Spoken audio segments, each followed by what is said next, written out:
Teresa Greco. So this is my weekly Facebook show, Steps to Happiness. And today I have my friend Sequoia, who lives in West Virginia, and she is a purpose coach. So she's going to be my guest today. Hi, Sequoia, I see you.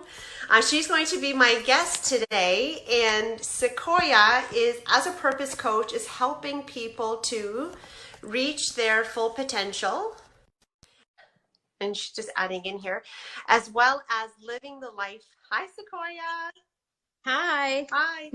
As well as living the life that they've always dreamed of. So because Sequoia's here already, the topic that she's going to be talking to you about is self-motivation and how that's really tied into self-awareness. So since she's already up and with us, I'm going to let her just introduce herself quickly to you, and then she's going to go ahead and leave you with some really, really great information that we can all immediately apply after the video's done. Hi, I'm sorry I came in too quick. No, it's amazing. Okay. Hi, everyone. My name is Sequoia Willis. I am originally from New York, and I have made Virginia my home. And I am a purpose coach who is also an author and a motivational speaker. And my main message is to encourage people to live the life they've always envisioned. And when I say that because a lot of people sometimes come from past hurt and pain, or maybe things that are affecting their life or have affected their life for a very long time, and they've given up hope on actually achieving their dreams or there's the successes that they've envisioned in their lives, and they think that it's not possible for them. Today, what I want to talk about with Teresa is really about self-motivation, but in a sense of self-awareness. Excellent. Mm-hmm. Oh, you want me to continue? Yes, please. Yes, yes. Okay. So sometimes, people will say, you will hear them say, I'm not motivated. I'm just not motivated to do it.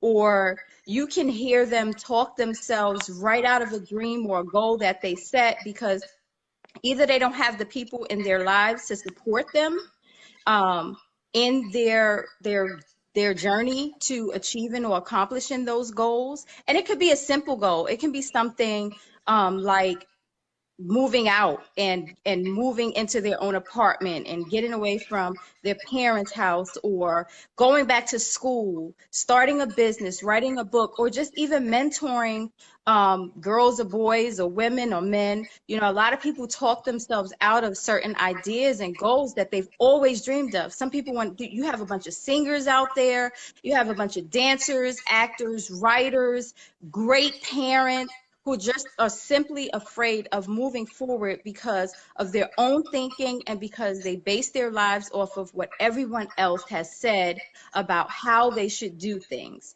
or because of things that they've gone through and they're just so ashamed and they're like, who am I to think that I can do this? And so for me, I always speak from a place of my story, of personal experience, because I didn't get to choose my once upon a time. And a lot of us born today, walking around adults, we did not get to choose our once upon a time, how our lives started. We were born into families and situations that we had no control over or choices to be born into. So we were established in these habitual ways of thinking based off of what our parents did or how they did things, or whoever raised us, or the society we were born in that day and time.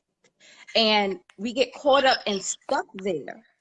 And we start to blame that day and time or our parents, when really they were working with what they knew to do as well. Was it right, wrong, negative, or positive all the time? Probably not.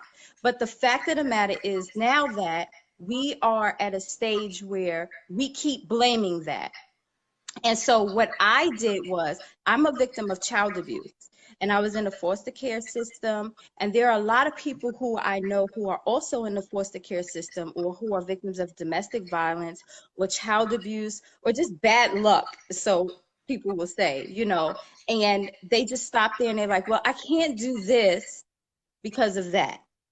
And I don't know how to move forward because of this.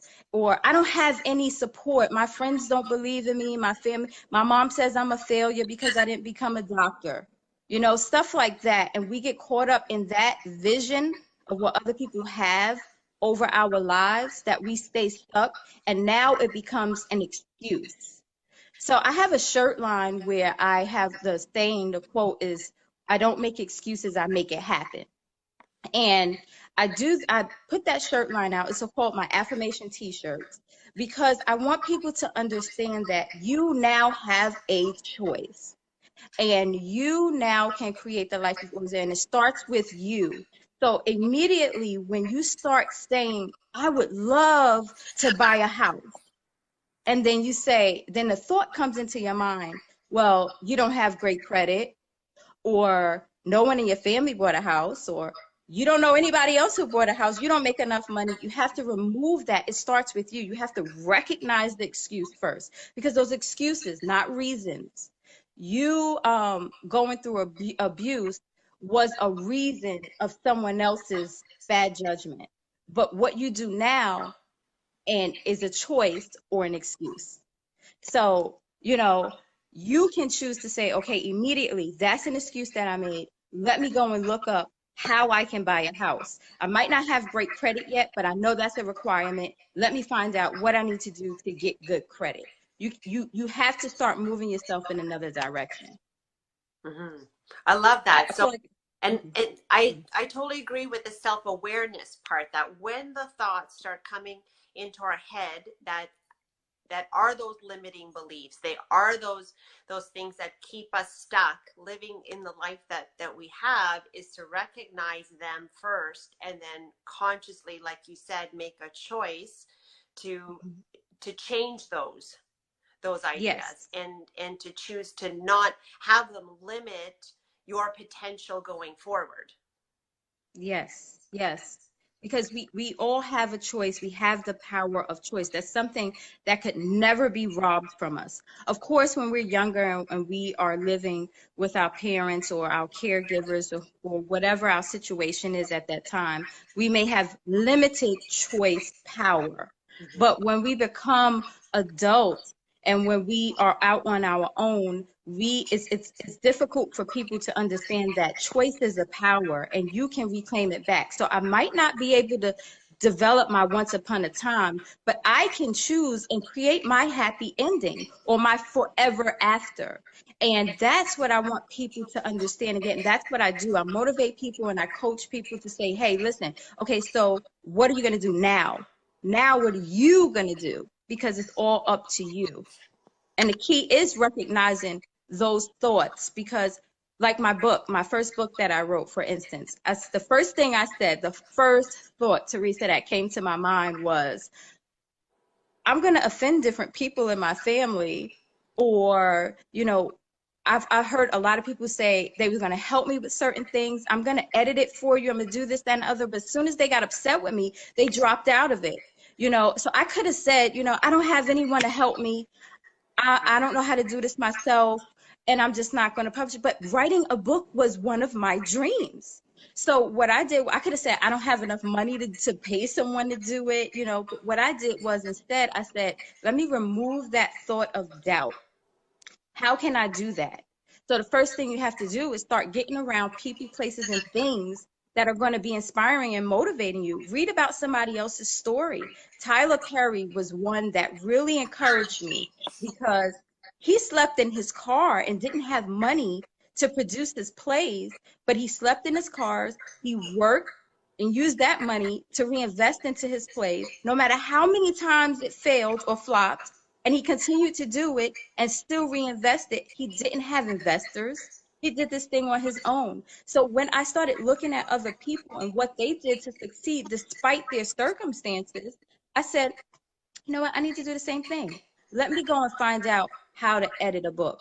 As a matter of fact, let me start from scratch. Let me go and pick a grammar refresher class or an English refresher class so that I can be able to notice my own errors. let me do this thing. Let me find websites and stuff that help me publish or self-publish, because I did get turned down because my book, they said, was too raw.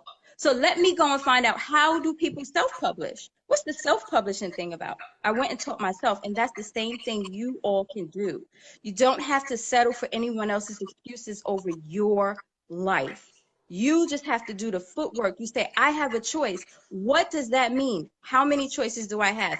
Let me research what kind of choices I have to be able to take action for my life, because I'm tired of people controlling me. I'm tired of the past controlling me. We're in 2018, but I'm still stuck in 1977 because of what happened to me then. What can I do today? Wow. I just got goosebumps all over. That is so, yeah, so powerful, but also so empowering, right? That to Yes. be able to self-talk yourself Mm-hmm. and saying a lot of the same things that you just said, right? So the Mm-hmm. power of positive affirmations is something that I often speak about, that how important it is for us to then, instead of saying those limiting things to ourselves, Mm-hmm. but instead saying the things that we want to have happen, or as if they've already happened. So that's also key. So like, I am a published author even before you have your book published, right? And those thoughts help you to go in the direction that you need to. So I thank you so much for sharing your history with us, sharing your background, your knowledge, your passion about the work that you're doing. And yeah, and if anybody wants to reach out to Sequoia, she's going to be, well, she's tagged in this video, so feel free to reach out to her as well. Thank you so much. Thank you so much for having me. Have a great Bye. day. Bye. You too.